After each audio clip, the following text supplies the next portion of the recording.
Flexibility. What is it? How do you generate it? And what happens when you don't? We look at the Malaya Campaign for the answers.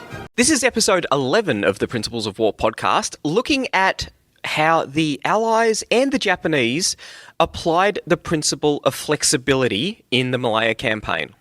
This is one of the principles that I think is really important when it comes to Malaya, because it was something that the Japanese did inherently well.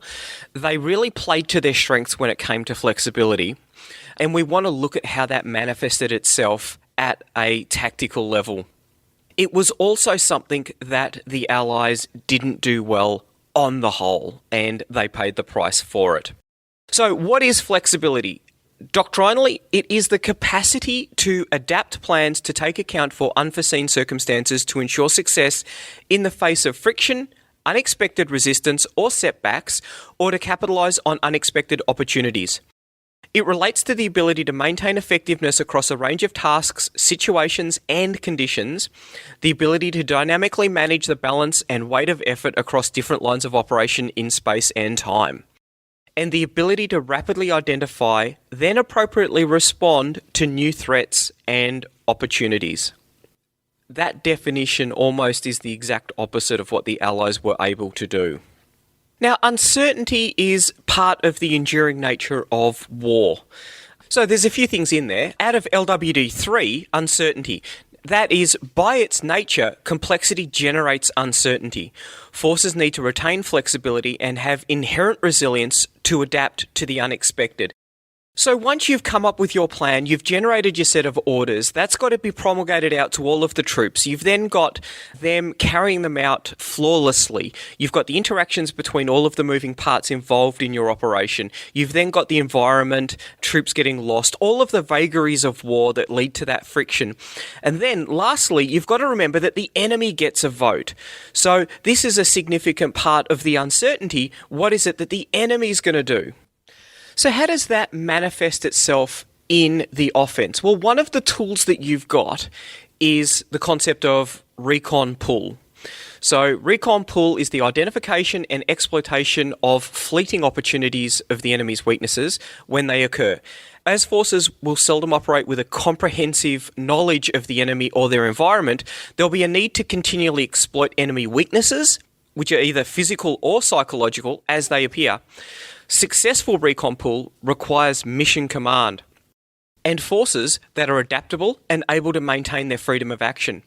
On land, the force will be required to fight for and not necessarily with information. As a result, during the conduct of operations, force responses will be characterised by the adaptation cycle. Act, sense, decide and adapt. So what about on the defence? Well, flexibility is one of the characteristics of defensive tasks. So defensive operations require flexibility. Planning focuses on preparation in depth, use of reserves, and the ability to shift the main effort of the defensive scheme. Commanders add flexibility by designating supplementary positions and preparing multiple counterattack options. So, with the Japanese, obviously on the offence, the number one capability that gave them flexibility was the ability to conduct amphibious manoeuvre from the sea. And this is really interesting because when you think about it, the Japanese are a seagoing people. It's an archipelago with 6,852 islands. So a very strong tradition, capability, experience in operating between islands, conducting naval operations. And so the development of an amphibious capability played to that strength. And in fact, they'd been doing this for quite a while. The invasions of Malaya, the Philippines, Wake Island, Hong Kong, in December 1941, that wasn't their first hit out of the park. They'd been doing this for quite a while.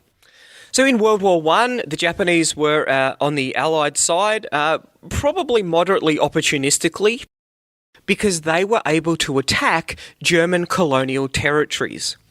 So in 1914, the Japanese conducted amphibious operations to seize the German port of Tsingtao. Now, from an operational point of view, the key terrain, maybe even the decisive terrain, was obviously the Tsingtao brewery, which was founded in 1903 and is now the second largest brewery in China. So the operations in Tsingtao saw the seaplane carrier Wakamiya conduct the world's first land attack from sea, also the first bombing of sea targets from naval-launched aircraft, and as well as that, the first nighttime bombing raid. So they are three firsts that the Japanese have managed to carry out. And you've got to remember, this is in 1914. So despite the fact that they'd been developing these capabilities since 1914, the Allies, for some reason, were unable to appreciate the threat of the capability that the Japanese were developing. Now, during the interwar years, or should I say during our interwar years between World War I and World War II, because these weren't interwar years for the Japanese, they had ongoing hostilities with the Chinese, multiple landings. They were able to seize a lot of the ports in China with amphibious raids. There was ongoing development of their amphibious doctrine, and there was also significant effort made into the development of landing craft and ships to support amphibious operations. Now, we talked about the issues with inter-service rivalry that the Allies faced when we looked at cooperation, and we've alluded to the fact that there were significant issues within the Japanese hierarchy as well. Now, a great example of this is the Shanghai Incident. So in 1937, the Navy was significantly concerned about the capability that Army was developing as they were invading Manchuria. So they decided to conduct an amphibious assault into Shanghai. They landed some naval troops. It did not go well. They were landed with insufficient ammunition, insufficient troops, and insufficient heavy equipment. And after 6 weeks, it required the very embarrassing request for aid to the army. The interesting fact that comes out of this is that they were then able to land 70,000 troops to stabilise the situation. Now, this was quite embarrassing for the Navy, and it highlighted significant issues between Army and Navy cooperation. But I think we really do need to underline the fact that they were able to put together an operation to land 70,000 soldiers to rescue the Navy. That is a not insignificant operation to conduct, especially when it is done at short notice. That really highlights the kind of capability that the Japanese have got. And remember, this is 1937, so there is still 4 more years of operational experience that they're going to be gaining before they invade Malaya. Now, this one example gives us a couple of things to think about from a flexibility point of view. Not only have they the flexibility to choose the location of the landing for their amphibious manoeuvre from the sea, but also they have the flexibility to conduct a short notice operation to land 70,000 troops. That is a not insignificant capability to be able to bring to the table. Now that we get to Malaya, the invasion was conducted with 3 simultaneous landings.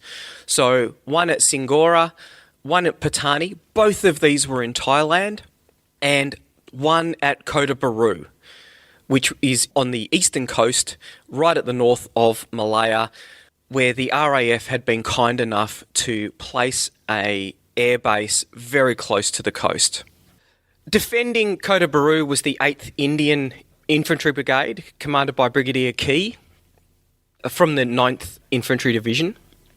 And this was one of the few areas in Malaya where some defensive works had actually been done. So there were pillboxes that had been created, there were obstacles on the beach, and it had also been mined, and there was barbed wire as well. And he even had a battery of guns in support. The big issue that he had was there was very little depth to the position. So each rifle company was holding around 5 kilometres of terrain, which is clearly inadequate. And remember when we were talking about the considerations for the defence and where flexibility comes into it, one of the ways of generating that, of course, is the reserve. And he only had a small reserve. The defence actually started out quite well. The first and second waves took heavy casualties. And number 1 Squadron RAAF, flying Lockheed Hudson bombers, was able to attack the transports. All 3 of the Japanese troop ships were significantly damaged and 1 was actually sunk. But the Japanese were gradually able to push the defenders off the beach. The counterattack failed and a withdrawal was organised. So the commencement of hostilities sees a very clear demonstration of the capabilities that the Japanese have, being able to mount 3 independent landings, one of which is opposed, all of which are successful, into the AO. And this operational manoeuvre from the sea capability is something that they will use time and time again to give them the flexibility that they need, especially considering that they are fighting outnumbered. One of the best examples of the flexibility that operational manoeuvre from the sea gives the Japanese is in the Battle of Kampar. So Kampar occurs after the Battle of Jitra, after Alor Star falls, after Penang falls. And one of the interesting things at Penang is that the locals hide a lot of the boats there, which means that about 60 boats fall into the hands of the Japanese, giving them, once again, augmenting their amphibious capability. And we see another great example of the Japanese approach to sustainment. It's a lot easier to procure something when you procure it from your enemy.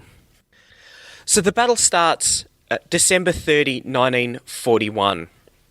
And it is Yamashita's intent to give Kampar, or the capture of Kampar, to the Emperor as a present for the new year.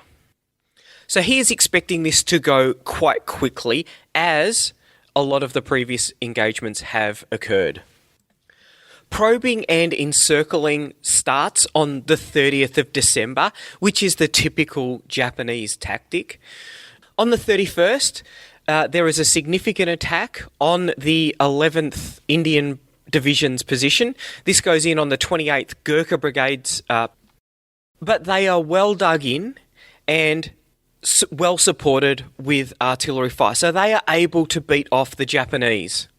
And in one of those nice touches that I think is great for morale, the CO of the 155th Field Regiment, Lieutenant Colonel Augustus Murdoch, at midnight on New Year's Eve, he orders a 12-gun salute to be fired at the Japanese.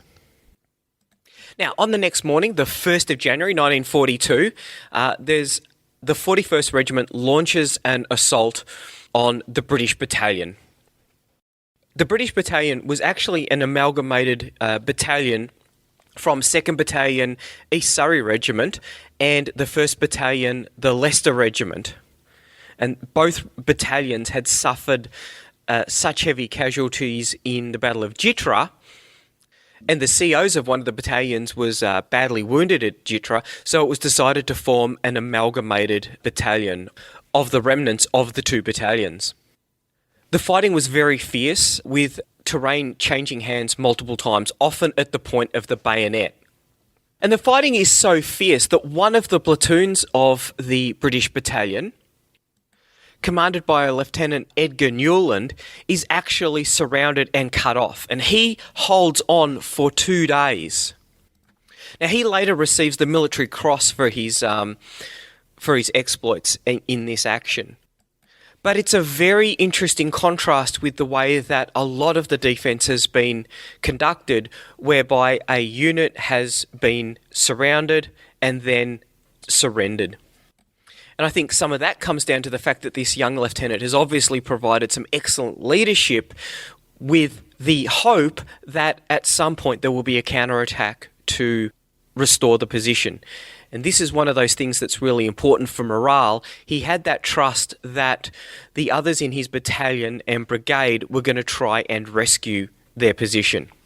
That was something that wasn't obvious in a lot of the other situations that the Allies found themselves in. So significant fighting here, one where the Allies actually stay in place and offer up significant resistance. The Japanese try a filleting attack and that doesn't go well, so they then fall back to find the flank of the Allied defensive position. They're unable to do that. The terrain isn't conducive to it.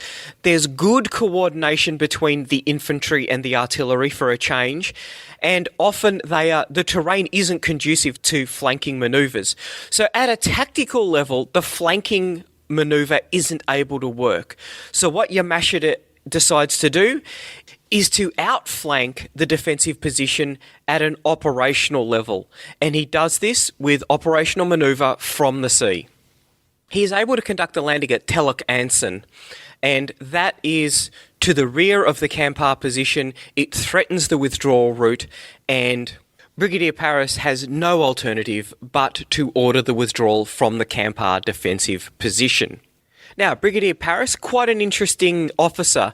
He was the commander of the 12th Indian Infantry Brigade, and he was given the job of covering the retreat of the 11th Indian Division from Jitra. Did a really good job of that, took the Japanese by surprise, and he was actually given command of 11th Indian Division after Percival sacked Major General David Murray Lyon. After taking command of the Indian 11th Infantry Division, he wanted to restore the confidence of the division.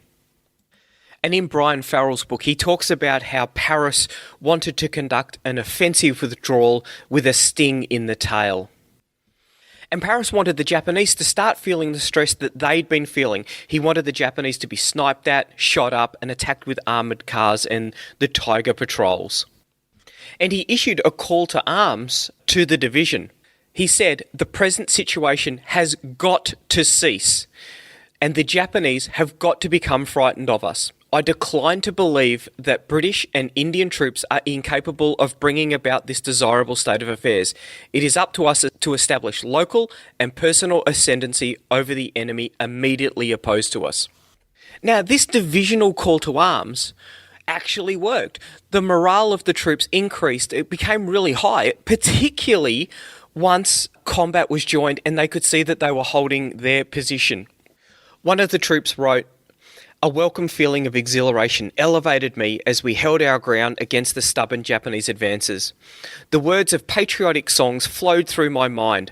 Britons never, never, never shall be slaves." These words accompanied the incessant roar of our howitzers as they blasted the life from the Japanese, and they let them know who were the masters. Morale was now so high that I actually expected that we might perhaps push forward, and I was not alone in that thought. Our morale had taken another dent from the order to withdraw. We had retreated again just as we'd begun to believe that the tide was turning in our favour. So he's talking about that order to withdraw. And I think that that quote from one of the soldiers really does illustrate the importance of flexibility. The tide was turning, so a new divisional commander has strengthened the backbone of the division. They've offered up a really stout defence to the Japanese.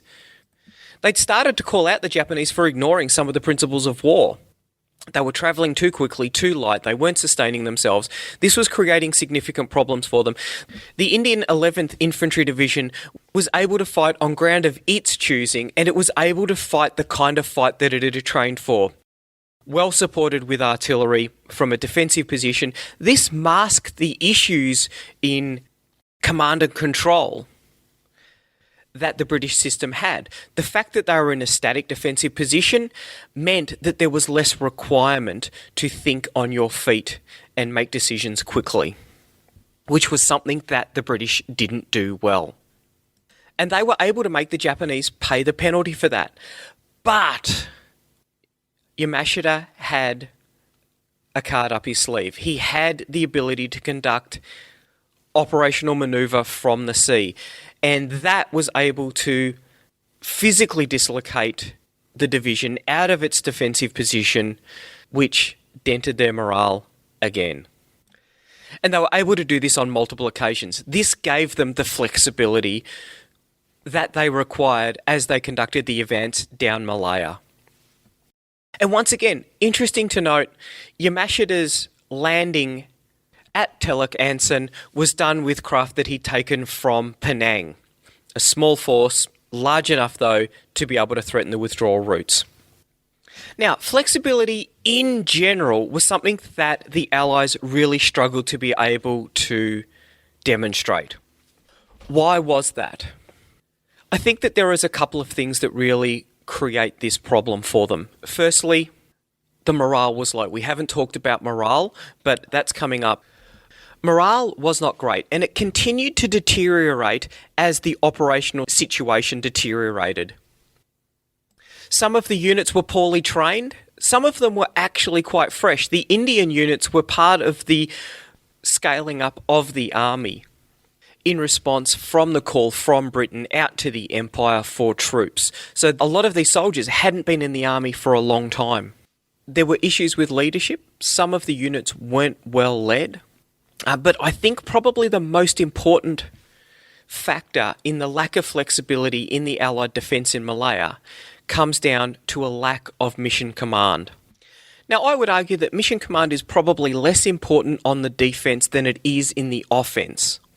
The Japanese definitely practiced it. Lieutenant Colonel Tsuji, the operations officer within Yamashita's headquarters, would often alter orders to maintain the tempo of the assault without reference to Yamashita, because there wasn't time to get his ascension to the change in orders. This was the fundamental part of it, maintaining that operational tempo. This is where mission command is really important, and it was practiced at quite a low level within the Japanese army. For the British, though, it wasn't. Now, there were exceptions to this, and I come back to Lieutenant Colonel Stewart of the 2nd Battalion, Argyll and Sutherland Highlanders. We talked about him being labelled a crank. When I first read that, I thought that it was because he was out training his men while the other officers were back in the mess drinking Singapore slings and gin and tonics in the afternoon because it was frightfully hot. While they were doing that, he was out training his troops in the jungle, in the mud. And I thought, it was making the other officers feel bad, that they kind of thought that they probably needed to be out exercising the troops.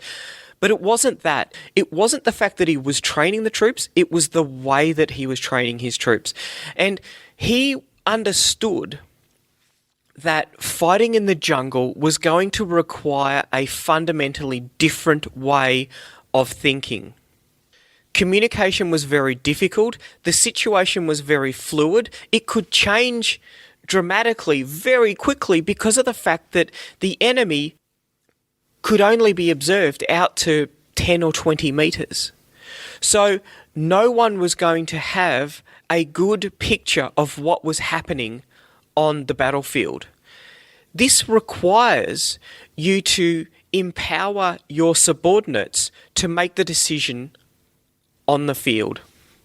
So let's have a quick look at mission commands.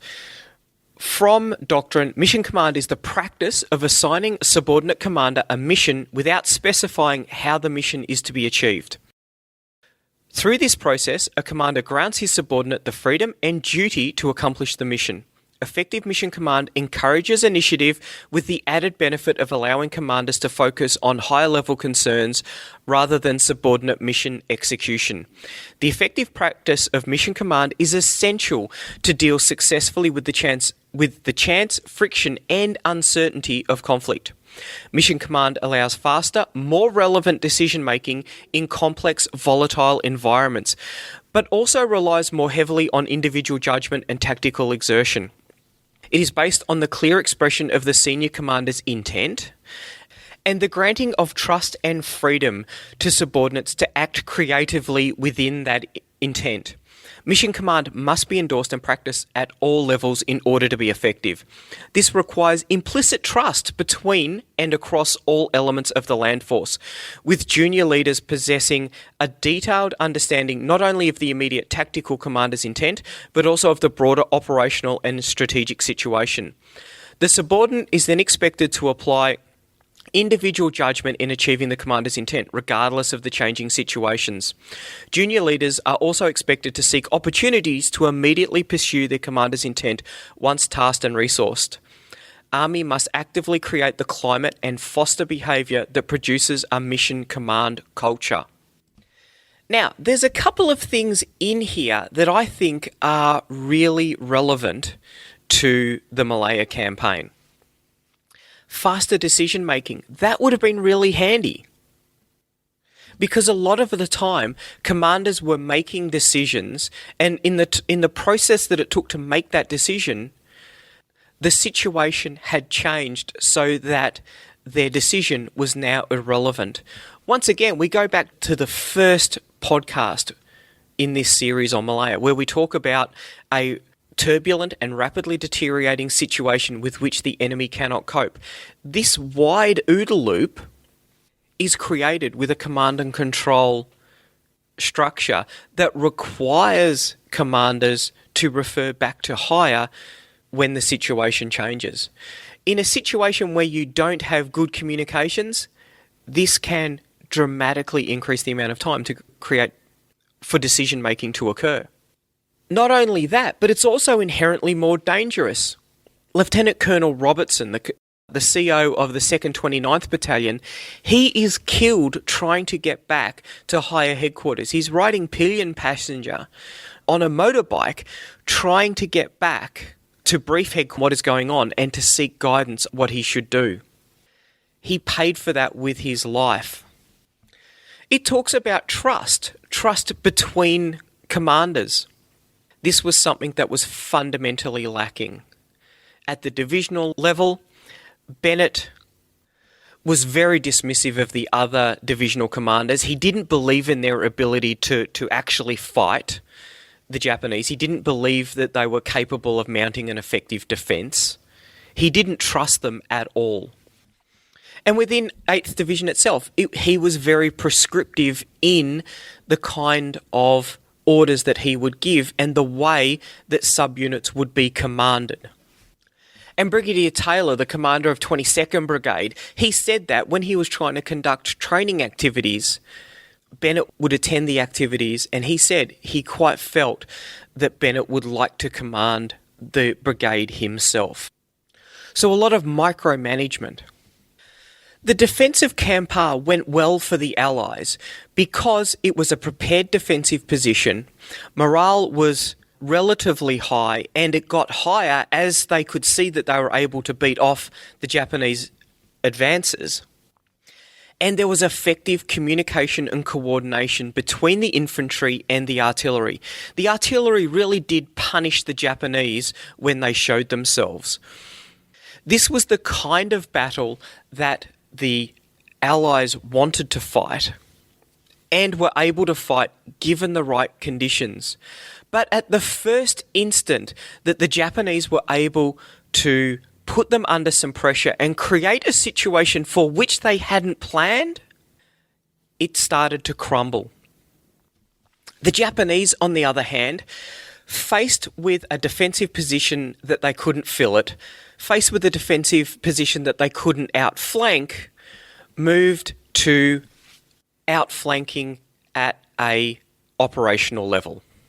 Operational manoeuvre from the sea, an amphibious landing that physically dislocates the Indian 11th Infantry Division out of its position.